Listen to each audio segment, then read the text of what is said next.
All right, we're going to do integral applications today. So the last 2 days was focused on the derivative and what it finds. Now we're going to switch to the integral. And to be honest, there aren't nearly as many integral applications. There's really just a couple of types of questions we're going to work with, and they all kind of look very similar.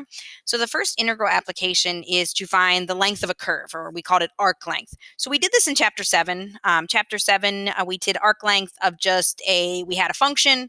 I have a little typo in here. This should be the derivative of f of the function. So what we did was we had to know where the function was starting and stopping. So those are your a and b values.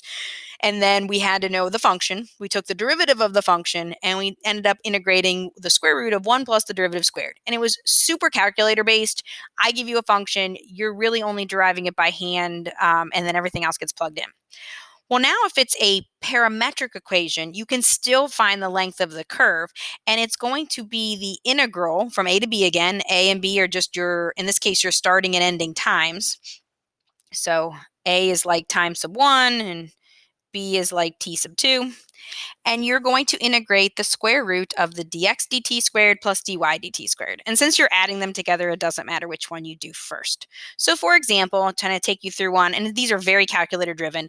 I could give you the x function and the y function. So x is t squared, y is 2t, and the directions want to know, it would say something like find the length of the curve over the interval, and then it would tell you the interval in this case is 0 to 2. So my first thing I would do is I would write down what are the two derivatives. So my two derivatives, dx dt would be 2t and dy dt would be 2. Then I would set up my definite integral. So my boundaries are my two t values, square root of dx dt squared plus dy dt squared. I get in the habit of putting it in parentheses. You don't have to. In this case, you could actually square it out. You will need to do these on your calculator, or you will be asked to give ones that are set up only. So those are one or the other. They rarely ever ask you to actually integrate anything by hand with these. They more care that you understand how the formula works. So to do this on your calculator, excuse me, you're going to go to Math 9. You're going to put your boundaries in as 0 and 2. And then you're going to take the square root of, I'm going to type it in as 4x squared. I'm just going to square it out. Oh, we're in parametric mode. Actually, that's not going to matter. Plus 2 squared is 4. And then you're going to make the calculator do the work. This will be very often a decimal because you are working with radicals. That's why you get a lot of decimals. And you are going to round it to 3 decimal places. So 5.915 or 5.916 would both be considered acceptable. So that's how we do arc length. Really basic formula. You just need to know the formula. Obviously, I've said that you don't have to memorize these things since you are working at home. You can use open notes as long as you know how to put everything into the formula. Your next application, which is directly related to it, is distance and a motion problem. So you'll be asked questions like, how far did the particle travel over a certain time interval? And they'll give you that time interval like this. Your time interval has to be positive.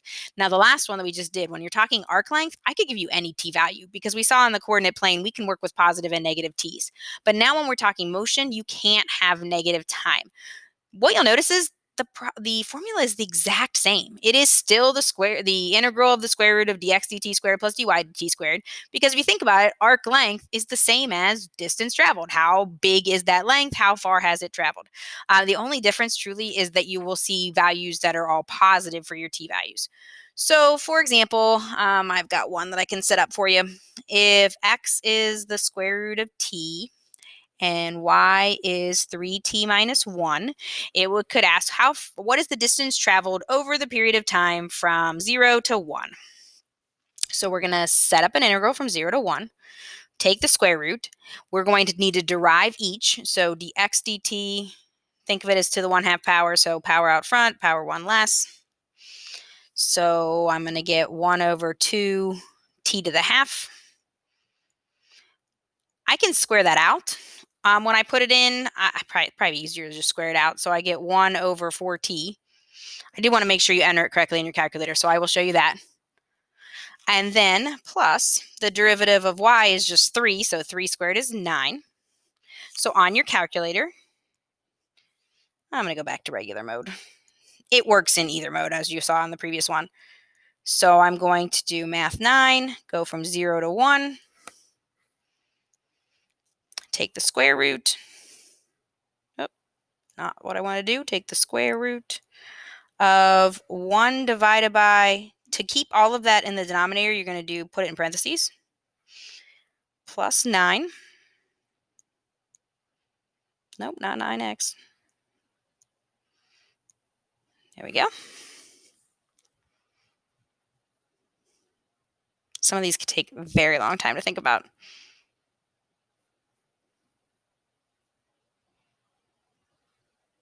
There we go.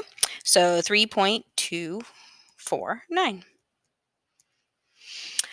You can look at some of these that are not polynomials. They could have trig in it, they could have e in it, but they're all tending to ask the exact same thing, which is either arc length or distance traveled. They will both use the same formula. The only difference you'll notice is arc length can work with a t interval that includes negatives. Distance can't.